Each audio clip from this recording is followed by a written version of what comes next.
The Jazz and the Knicks trade talks have completely stalled. They've come to a halt, and now we're witnessing a good old Wild West standoff between Leon Rose and Danny Ainge.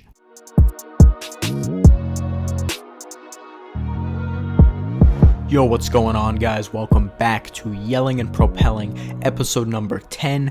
We have reached double digits, ladies and gentlemen. Double digits. Shout out to Cliff Averill, Cliff Robinson, and Cliff Bars, which is something I just ate. I was like, what should I do for the daily shout outs for today's episode? And I was like, well, that Cliff Bar I ate was pretty good. If you're in the market for a new and really good protein or granola bar, which I'm sure you're not, but give Cliff Bars a shot. This is not sponsored in any way, shape, or form. I just really like Cliff Bars, and now I'm promoting them for no apparent reason, and now I'm blabbering. But anyways, welcome back to the show, guys. Thank you for tuning back in. The last time that I spoke to you, I left you with a message saying, next week's episode, I'll talk about this, or whatever, and there was no episode the following week, nor was there one the following week, and I do apologize for that now that it's been 3 weeks. I'm not going to bore you with my list of excuses as to why I haven't posted an episode in a little bit, but the main thing is that I lost my laptop in Newark Airport. I left it in one of the security bins and walked away without it. Didn't even realize until like almost 12 hours later, which I don't even know how. But I thought I would never see it again, because you lose something in Newark Airport, or any airport for that matter. It's a death sentence for that valuable. But by some miracle, I got an email from TSA after I had submitted a form saying that we have found your lost item. And I was like, shocked. I could not believe it until I actually, my laptop was back in my possession, which it was just a couple days ago. I got it shipped from Newark Airport to Atlanta, which is why I was at the airport. I was flying to Atlanta. So here we are now. I'm sorry that it's been a little bit, because the last episode I posted, or sometime recently, I had another little unannounced hiatus. But things just keep coming up. But I don't want to make excuses. I'm back, and I'm excited to get this episode out. Let me start off with the weekly recap segment. We're in a bit of a gray area for the 2022 NBA offseason.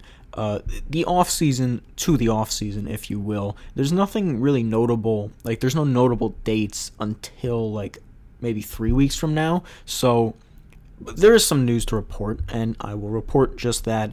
Number one, something you've probably already heard of, James Harden took a big pay cut. He declined his $47 million player option and accepted $33 million for next season with the Sixers, and released a statement sometime afterwards and said, my sole goal for next season is to bring a championship to Philly. He wants to give the team that flexibility to go get other players and bring in some more talent if necessary, at some point later in the season. So big props to James Harden. However, big however here, the Sixers are actually being investigated for possible tampering charges.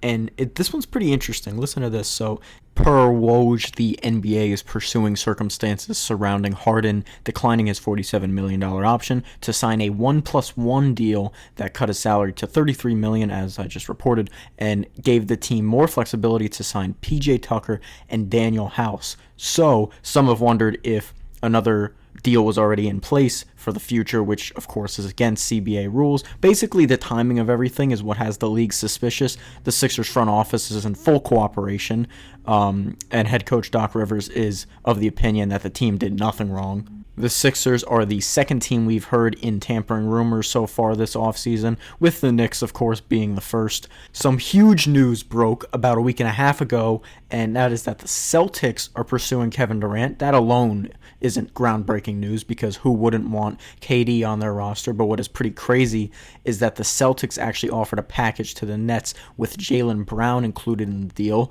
And in case you were wondering, because I sure was, what Jaylen Brown's reaction was to this report, he tweeted a very short and sweet, and I quote, SMH. Left it at that. and we haven't heard anything since. It was kind of just that report, and then we got the reaction from Brown. Sources said that Brooklyn counteroffered with something that the Celtics weren't interested in, so the sides are nowhere close on a deal right now, but still very intriguing news nonetheless. Just to fire off a couple of other lesser-known transactions that went down in the past couple of weeks, our boy Taj Gibson went and signed with the Wizards, so we wish him all the best, of course. Taj, ultimate veteran. He'll be a great piece of Washington's bench if they were to make a playoff push in this upcoming season. Pat Connaughton reached a 3-year, $30 million extension with the Bucks, so he'll stay there, most likely in a starting shooting guard role, if not some important role off the bench. Keldon Johnson of the Spurs reached a 4-year, $80 million contract extension, which in a couple of years from now, if he turns out to be as good as some people are expecting him to be, could look like a bargain because he'll only be earning $20 million a year. I'm a big fan of Keldon Johnson. I think he'll be a pretty solid player for the Spurs. And power forward JaMychal Green is finalizing a contract buyout with the Oklahoma City Thunder and has plans to sign with the Golden State Warriors afterwards. Now, to wrap up today's weekly recap segment, I have some very sad news to report. NBA legend Bill Russell passed away at age 88 just about 4 days ago.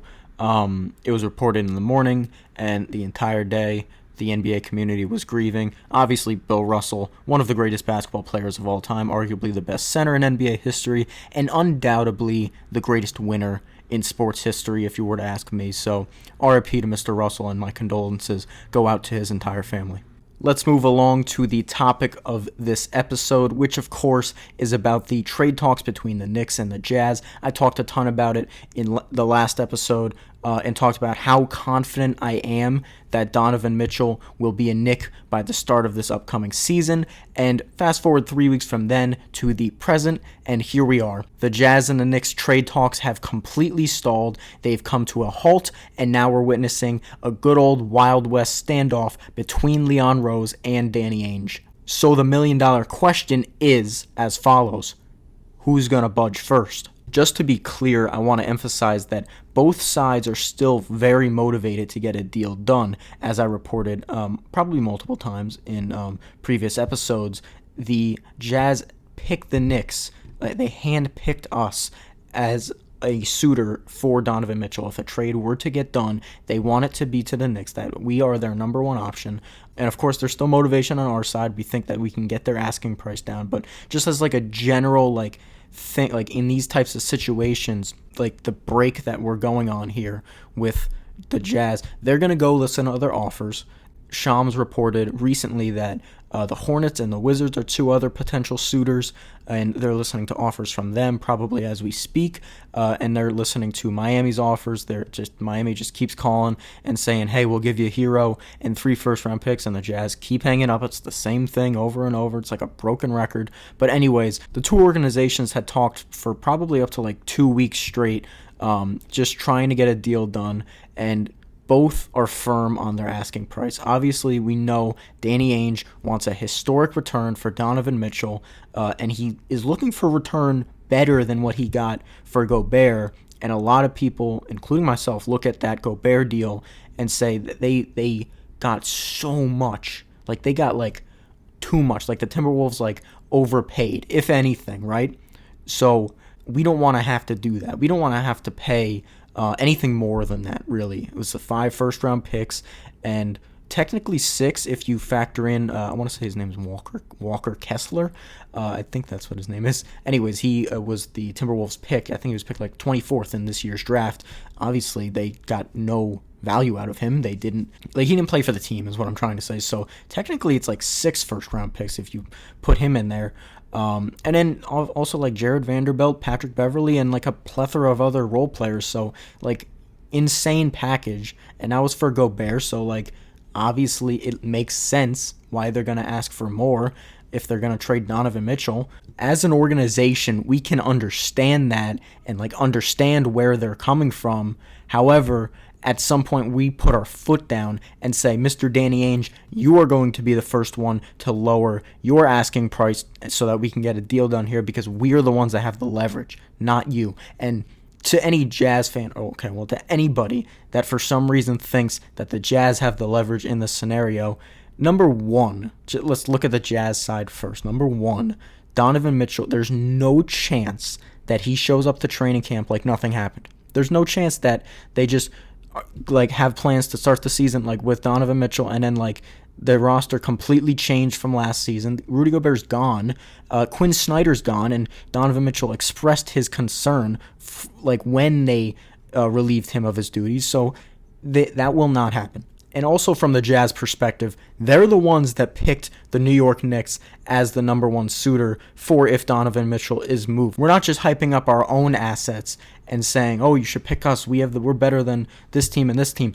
They picked us, and many organizations around the league have picked the Knicks as potential suitors for if there is a disgruntled star, if they need to get a deal done because of the amount of assets we have. Number one, the amount of draft capital, 9 first-round picks, that is, in the next 5 years. Number two, the barrage of young talent we have on this team. And number three, the veterans we have on expiring contracts. So it's a no-brainer who has the leverage here. It's the Knicks. It's not the Jazz. I mean, give me a break. So to get back to the question, who will budge first, I fully believe it will be on the Jazz side. And that's not to say I think tomorrow there's going to be okay, fine, I'll take 1 first-round pick and Evan Fournier. No, I think this is going to take time, and these things should. We should wait this out and prove that we have the patience. And I'm glad that we didn't pull the trigger on something that we weren't fully confident with. I'm also glad at the fact that the Knicks have shown absolutely no desperation in this entire operation so far. And that's proven by the fact that we talked with the Jazz for 10, 14 days straight, and Danny Ainge is firm on his asking price, which is fine because we said, okay, go ahead and listen to other offers. You will not find one better than ours. Just because trade talks stall does not mean they will not start up again. There's no reason to believe that the Jazz and the Knicks will not speak about this again in the not-so-distant future. And if there was a report that the Jazz were insulted by some sort of offer that the Knicks made, then that'd be a reason to argue that point, but there isn't, so we all just have to wait it out. While I know that we have the leverage and we will not be the first ones to budge, I don't think Danny Ainge is budging anytime soon. I think it has to get done before the beginning of the season, but there's a lot of time between now and the beginning of the season. In case you were curious exactly why the deal couldn't get done a couple weeks ago, and which player the Jazz wanted so badly that the Knicks were unwilling to include in the trade package, it's a very simple answer. It was Obi Toppin and Emmanuel Quickley. The Jazz were getting greedy, and they wanted more than just Quentin Grimes, 1 or 2 veterans to make the money work, and 6 first-rounders. They wanted more. They wanted either Emmanuel Quickley or Obi Toppin, and the Knicks showed a very unwillingness to include either of them in the deal, and that's where the impasse started, is that the Knicks said, what you're offering us is not worth, the package that we've been talking about, plus Obi or Quickley, which makes me really happy because I fully agree. I don't think that they can just be included as a throw-in with Grimes and with all those first-rounders. I think that's giving up too much, so I'm glad. I'm just really happy that we've drawn the line there. And to me, from what I'm understanding, it seems like that Obi and Quickley are about as close to untouchable as you can get without actually being untouchable. We've talked about this recently, that RJ is basically our sole untouchable on the team, and everybody else can be considered fair game and can be taken off the roster for a fair price. But now it's kind of coming to light that IQ and Obi are they're pretty high up there. Which makes me thrilled because I really think they deserve to be that 3. I really, really want to build around that big 3 right there of RJ, Obi, and IQ. So one bizarre topic of discussion that we really need to hit on ASAP.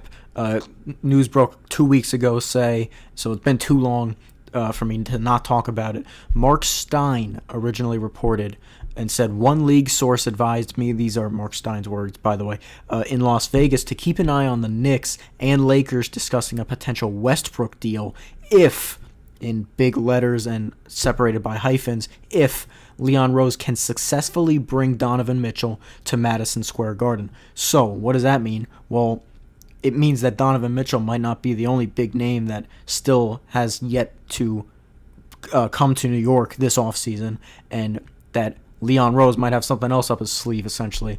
And now, when I first heard this, and what you might be thinking now is like, what universe does it make sense to bring Russell Westbrook onto this team, where we're trying to build around a core of like a young core with RJ, and now we have Jalen Brunson, and you know the deal. Why would bringing in Westbrook to be our point guard make any sense? Well, it doesn't at all. But the reason that we'd be bringing him in is not so he can be added to our backcourt. Listen to this. Mark Stein also reported the scenario is not because anyone thinks the Knicks want to add Russ to their backcourt. It stems from the idea that they may want to shed salary elsewhere on the roster, depending on what is included, if they can add Mitchell.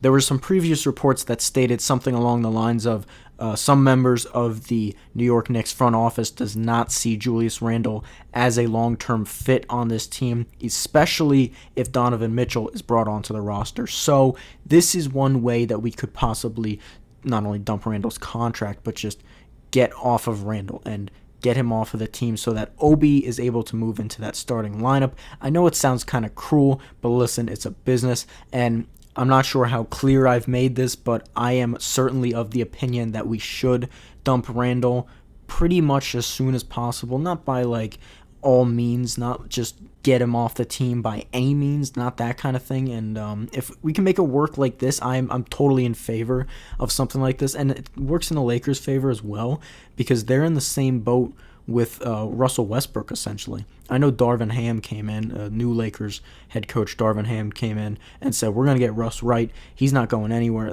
That's just all talk. Like, I think most members of the Lakers front office is like, if there's a convenient way for them to move Russ off of the roster, I'm sure they'd do that. So this is one example of that for both teams. It would work for both teams. So let me throw out a mock trade that Bleacher Report put together pretty recently. I want to say it was like a couple days ago. This trade has the Lakers receiving Julius Randle and Evan Fournier in exchange for Russell Westbrook and a 2027 first-round pick, top 5 protected. Julius Randle is sent back to the team that drafted him, and we already know that the Lakers would be interested in a Julius Randle reunion. That's part of the reason why these trade talks started to spark, or at least the rumors started to spread, is that the Lakers expressed some interest in bringing Randle back, and they think that he could help them win now. And of course Fournier as well. They've been looking to add all sorts of shooters and veterans for the past couple of years now. In return, the Knicks would add to their draft capital, as well as taking on Russell Westbrook's enormous contract. And this is the part that I find really intriguing, because it's like, what do we do with Russell Westbrook after that trade goes down?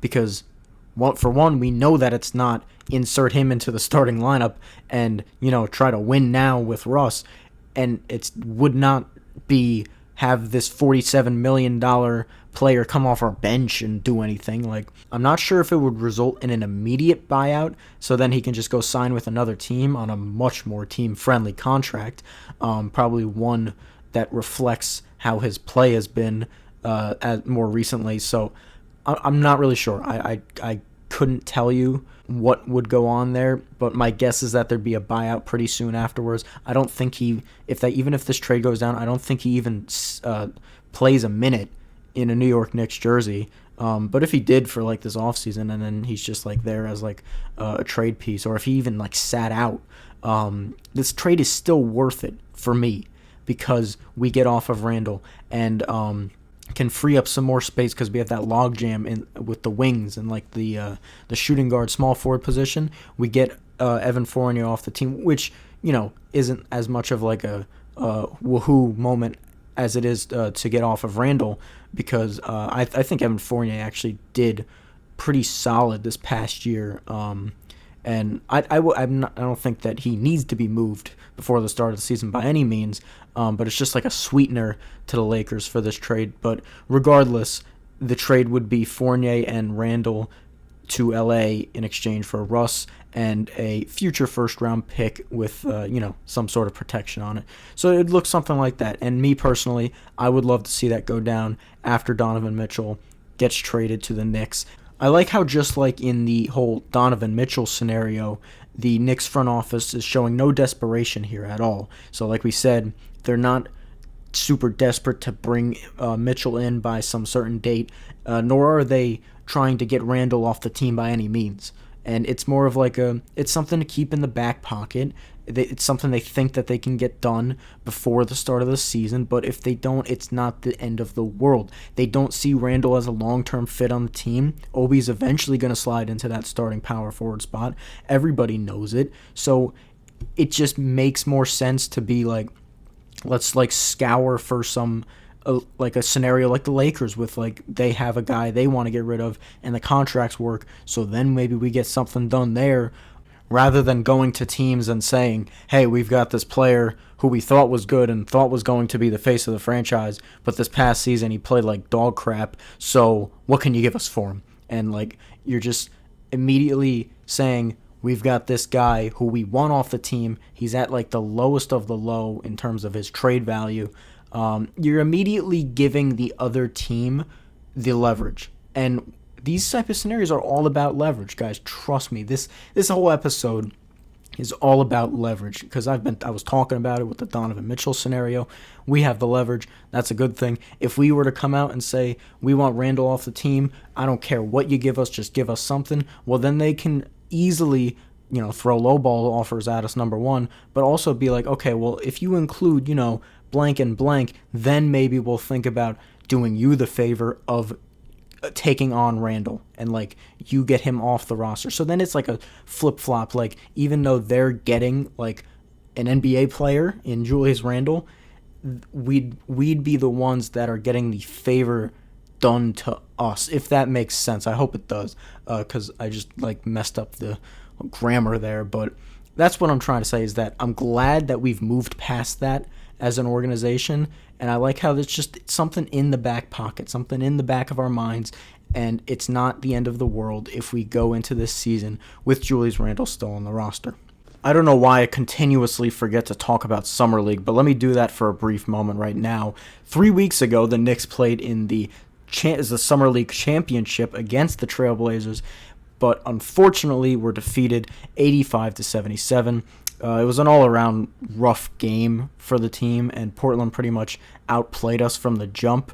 On a good note, though, something great that came out of Summer League was Quentin Grimes played phenomenal and was awarded and was recognized for his great play and was announced to be a part of the 2022 NBA Summer League first team, which is, of course, the Summer League equivalent of the All-NBA first team. So shout out to Quentin Grimes. He played great.